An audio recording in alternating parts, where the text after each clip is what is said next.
The latest iteration of the helmet has really impressed me. Again, when I think things can't go so much further forward than what they have been previously. Everything has been refined. What isn't broken, they haven't tried to fix. You know, I've always really liked the padding on the inside. What a lot of people don't understand is how important that is when you sweat, when you're racing. You know, these bikes are running at 100+ degrees for us, and in some pretty, you know, hot circuits. And something I used to struggle with was, you know, the soft skin on the side of your eyes, getting rubbing on that, because the salt and the crystallization from your sweat cuts into the side, so I'd get quite a bit of irritation at times. But we've just had no issues with that, with the internal padding. The way that it wicks away the moisture has been fantastic and is incredibly comfortable. Not only that, with the direction that we have the vents and everything coming in, sounds pretty simple. You need the venting to come in and actually get in and around your face a little bit onto the visor to stop any of that, you know, either condensation or fogging. But unfortunately, if you have too much coming on there, it dries your eyes out, especially at the speed that we're going. If you have too much air up and around your face, it actually dries your eyes out, and then you're blinking trying to get some moisture back in your eyes before you go into the corner. It's a little tricky. But every little detail with the new helmets, with everything they've done, from ventilation to the padding, to the structure of the helmet, to the added safety, now also really helping with the aerodynamics and the stability of the helmet when you're at speed. Every little detail has been refined, from the visor, like I said, to the vents, to the plastics around the chin piece. Everything is just far more refined than it has been in the past. And they've just been slowly but surely improving in every area. Definitely in terms of all the equipment that we're wearing when we're out there on the track. And you know, it's the same for people on the road, even more so in some ways. But considering we're riding most weeks, we spend a lot more time, so therefore our chances go up, you know, significantly with the speeds that we're doing, racing the tracks that we are.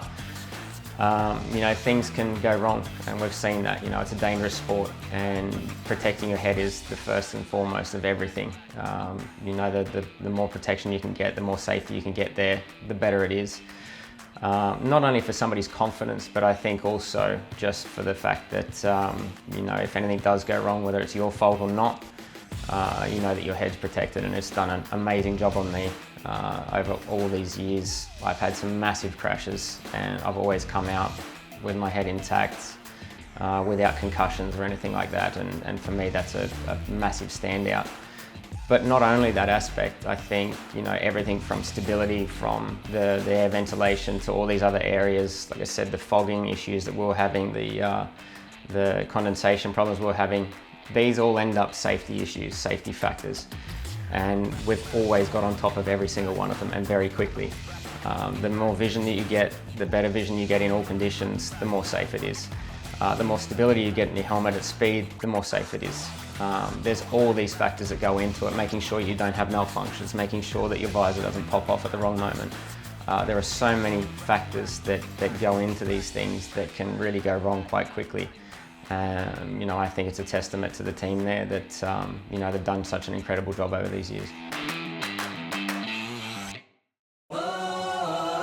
Last year it was nice to be back at the circuit, mainly to catch up with, you know, everybody that I've worked with in the past. It's a little difficult to see everybody now, being so far on the other side of the world, but to have the opportunity to catch up with everyone has been, you know, really good.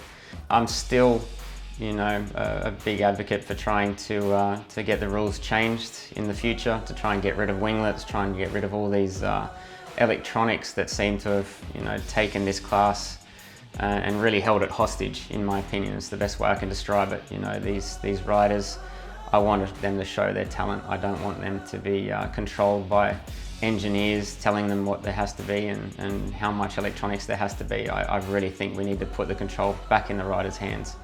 And you know, I want to see mistakes, I want to see slides, I want to see all these things that we don't anymore because of all the controls that they've got. So you know, we're starting to lose manufacturers in the class because of the amount of electronics, the amount of aero that's in there.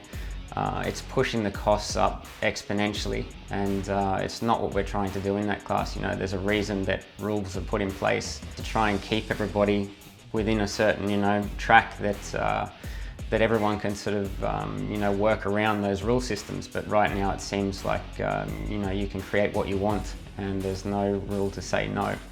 And I really think we need to start creating a more stringent, set of rules that everybody can understand, stay within, and can, reduce those, the cost that seems to be continually rising. I think fans when I was racing was always very tricky for me, because as much as I loved the fact that I had people supporting me, and it was an incredible feeling, especially some of the moments that I had in my career was amazing. But equal to that, I did also feel pressure because I didn't want to let them down. I don't like letting people down, whether it's my whole team, my family, whoever it is. If I ever made a mistake, then it would hurt me a lot more. And with the fan base that I knew were turned up to, watch me have a great race or take victory, and I made a mistake and it didn't work out, then it would hurt me a lot more. So it was, I don't like letting people down. I didn't like disappointment, and that's sort of probably part of the reason that I used to struggle to sort of engage a little bit with my fan base, because it was such a pain for me, because I don't like the disappointment and making mistakes. So it's something again, towards the end of my career, and especially after my career, I was really able to enjoy the fact and savor it a lot more. Probably too little too late. But Phillip Island, my last race, was an incredible moment to look out and down that main straight and just see a sea of people there. Was just incredible.